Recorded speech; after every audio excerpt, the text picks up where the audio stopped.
if you're looking for a warm and a comforting side dish that's easy to make and just bursting with flavor, then look no further, because this is a deliciously simple scalloped potato recipe with just a few basic ingredients and minimal prep time. You can create a mouth-watering dish that's perfect for any occasion, from your daily family dinners to holiday feasts like Easter that's coming up. What you're going to need is potatoes, salt and pepper. I like to put onions in mine just because Mama used to do it. Heavy cream, heavy whipping cream, and cheddar cheese of your choice. I like sharp cheddar. I'll look and see if I've got any in the fridge. Now, if you're new here, this is Rhonda, and welcome to the Old Tobacco Patch. Here we go.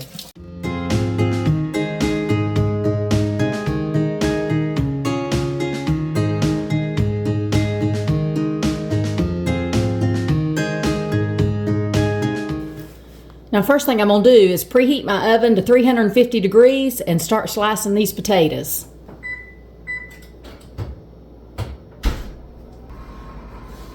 Let me grab a bowl with some water. I can put my potatoes right in there after I slice them so they don't turn brown.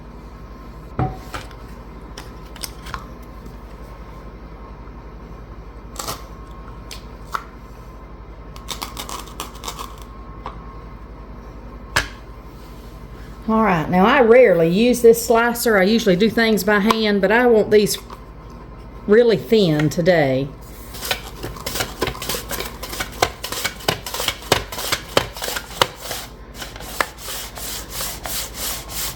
This mandolin is old as the hills, but it works when the operator uses it correctly.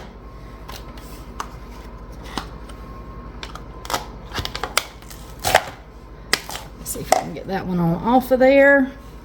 I want to do it with my fingers.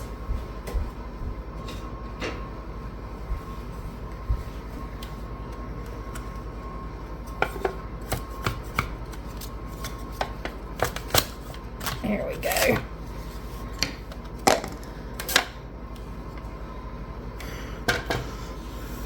And here we are, super thin potatoes. I'm gonna put them in the water.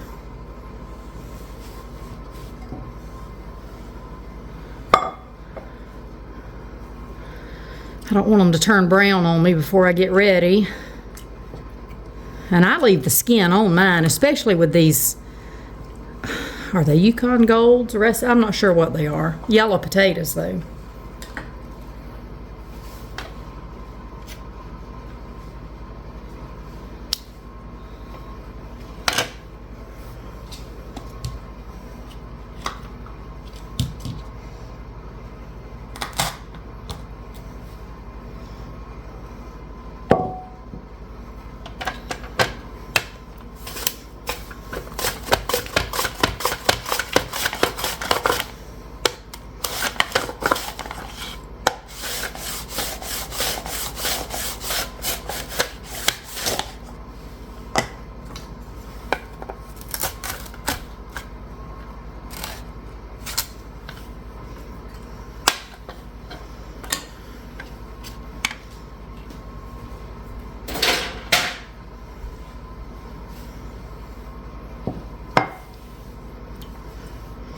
And I'm hoping this is enough to make us just 2 individual serving dishes.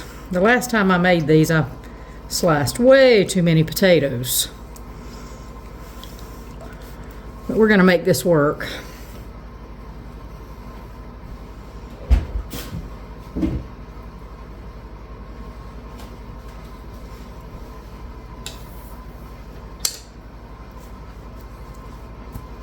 I'll move these out of the way. Now, I grew up eating scalloped potatoes with onion in them. So that's what I'm going to do today. Just because it reminds me more of Mama's. Now, what was I reading about scalloped potatoes the other day? Scalloped potatoes usually just has a dairy in it, like cream or milk and a broth. Not cheese. That's scalloped potatoes.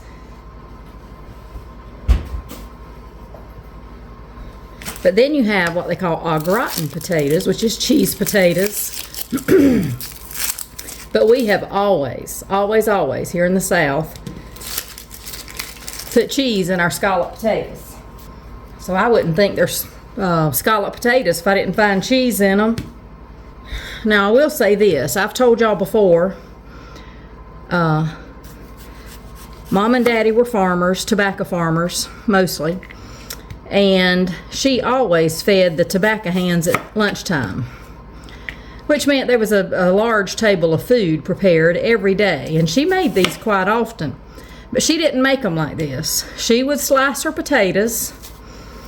The first thing she done different was she pre-boiled or parboiled her potatoes, so they were tender before they ever went in the oven, and maybe that was just so they would cook faster.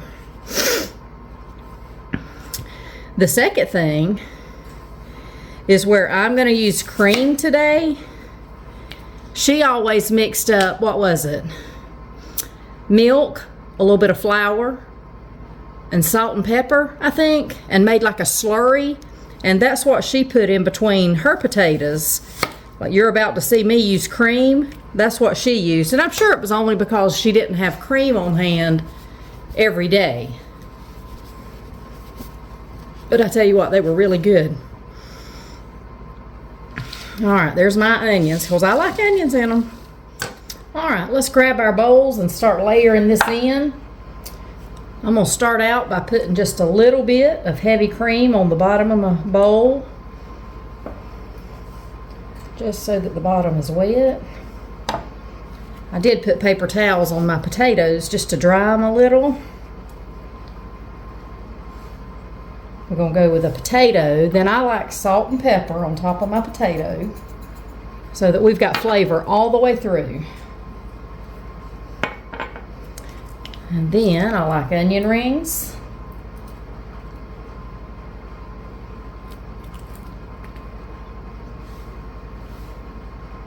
And some cheese.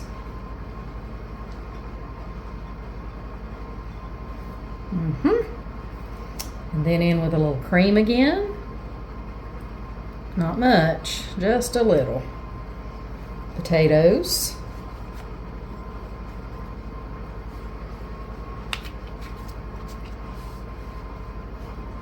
And these will cook down, but I better put a baking pan or a sheet up underneath in case they bubble over. So they probably will in these little shallow dishes.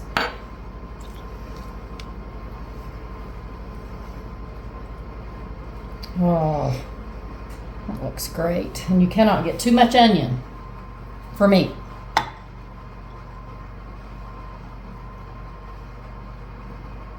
That looks full, but I know it's gonna boil down or cook down. Let me go ahead and be making the second one. I'm gonna try to use all this up. I don't know if I'll be able to or not.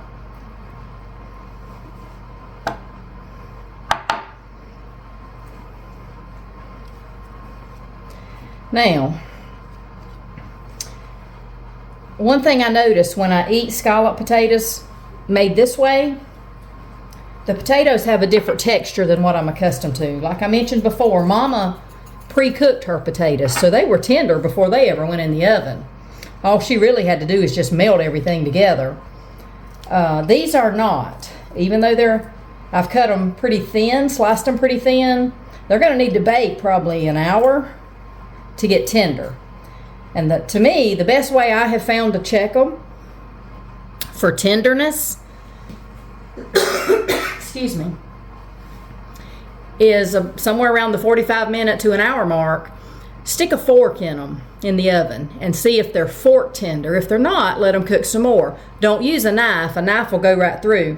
But even when they get tender, even when they're done, they still have a little different consistency or texture than the parboiled ones or pre-boiled potatoes, pre-cooked potatoes, but they are still delicious.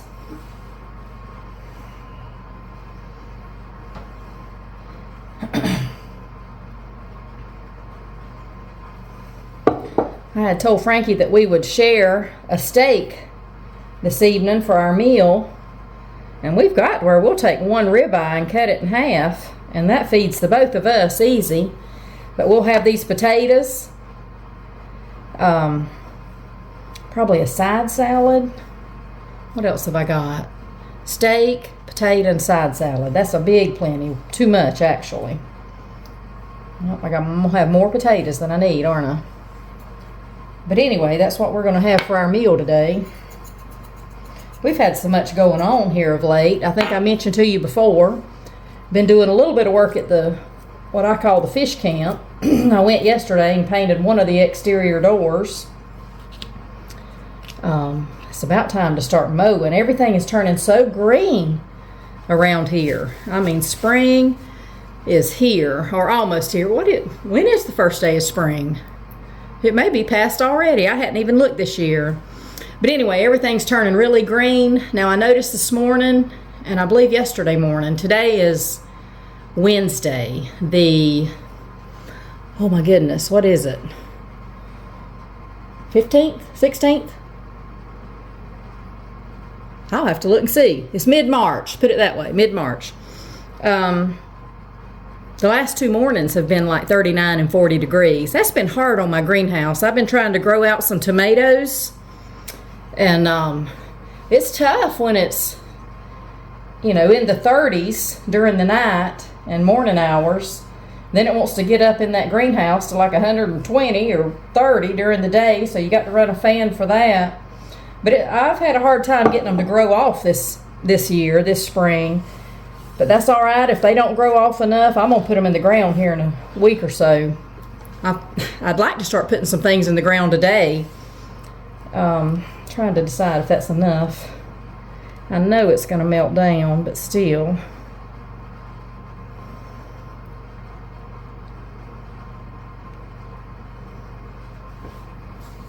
Oh, that looks delicious. I hate to leave those onions exposed. I wonder if I can cover them with this cheese. Probably not. We're going to leave it like it is. See, I've still got too much stuff. I almost need another dish to make another one. Okay, I'm not going to waste these ingredients. This bowl is too big, but I'm going to use it anyway. This bowl, oh my Lord. My mom cooked in it. She fed tobacco hands many, many days out of it. And I'm sure Scarlet Potatoes has been one of the dishes that she made in it. But like I say, I'm not going to waste this. I'm going to go ahead and finish these potatoes and onions.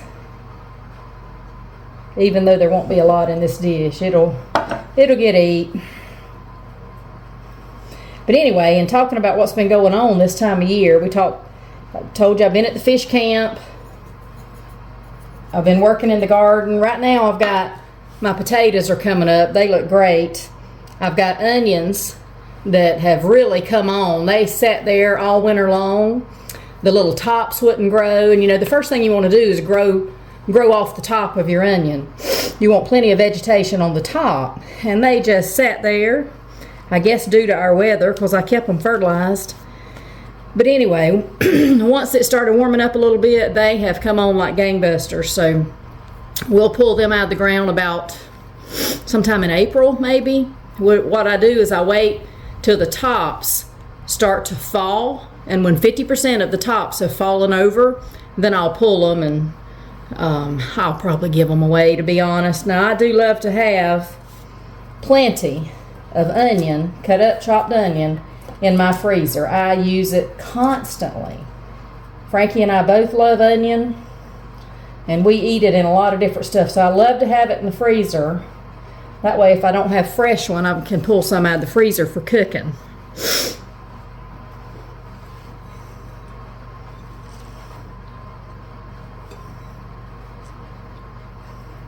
May have to get a little more onion, but that's all right. I'm sorry, a little more cheese.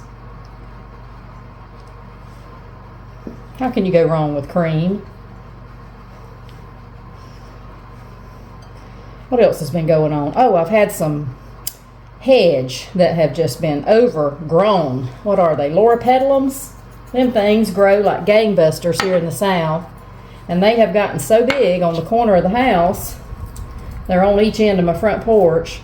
they've gotten so big, they have taken over my bride's wreath.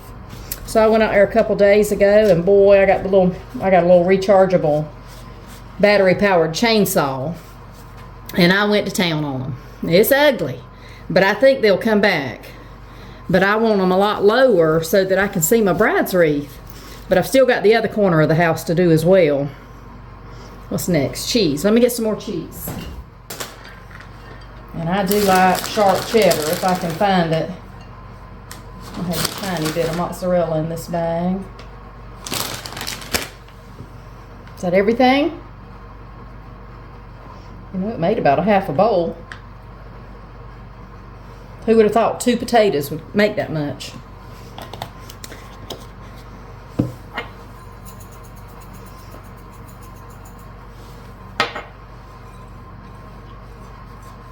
All right, let me get this last one in the oven.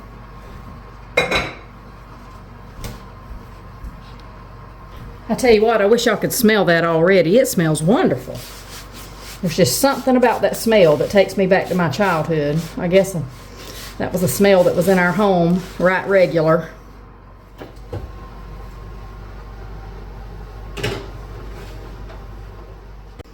Okay, I'm gonna clean this up, and I will see y'all in about 45 minutes to an hour.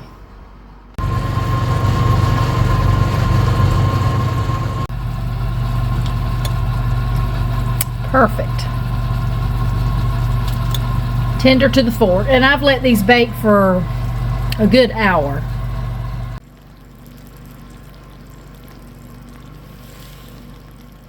Okay, I'm gonna let these set for about 10 minutes and tighten up a little bit, and then they'll be ready to try. Oh, this smells wonderful. I got to give it a try. Now, I don't know. Y'all can see how I cook this steak. Now, this was in the air fryer. I don't like mine super well done, but what I do like, if I'm gonna eat a steak, I want to eat it as soon as it comes out of the air fryer, or as soon as it comes off the grill. I want it still sizzling on my plate. That is delicious. We have learned to take a ribeye steak and coat it down with, is it Badia? B-A-D-I-A seasoning, complete. Let me see if I got it.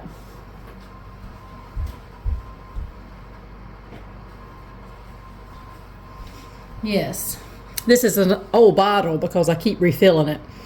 But that is the best seasoning on a steak. And I mean coat it down. I mean coat it down, drown it. Because I don't think salt's the first ingredient. It's not salty. Garlic and onion is the first ingredients. But anyway, and then cook it in the air fryer for about 15, 17 minutes. Oh my goodness. And so much better than heating up the grill. Put a little dressing on here. It is delicious. All right, let me go in and try these potatoes. I know what they taste like though. Now, they haven't been sitting here cooling long, so I know they will be hot. Burn my tongue's what's gonna happen. Oh, look at that, would you? Can you see it? Is it not focusing?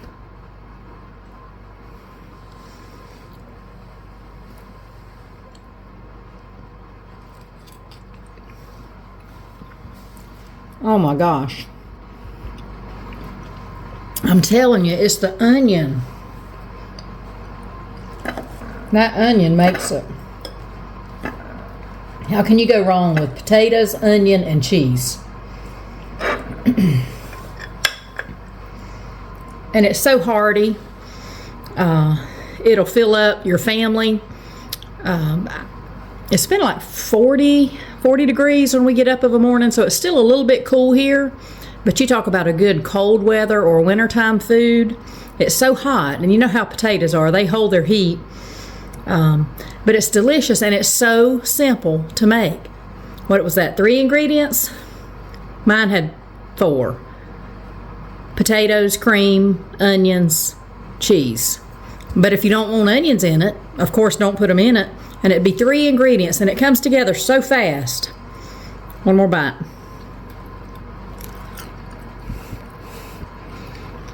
Oh, wow. That is delicious.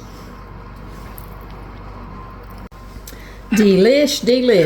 And like I say, this is perfect for any occasion. If you need to take it to a potluck or church social, it'd be great for that. It's great for your plain everyday meals or your holiday feast. I mean, we got Easter coming up, and it'd be great for that. Anyway, I hope you enjoyed this video and will try this recipe in your own kitchen. Don't forget to like, comment, and subscribe to this channel for more easy and tasty Southern recipes. I am so happy to help you bring the taste of Grandma's kitchen to your table. Thank you so much for watching, and I'll talk to you later.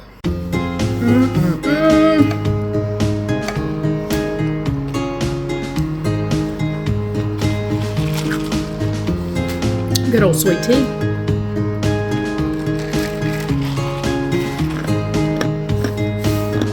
What a feast. But it's my one meal for today, and I'm eating it by, I'm later today, it's 2 o'clock.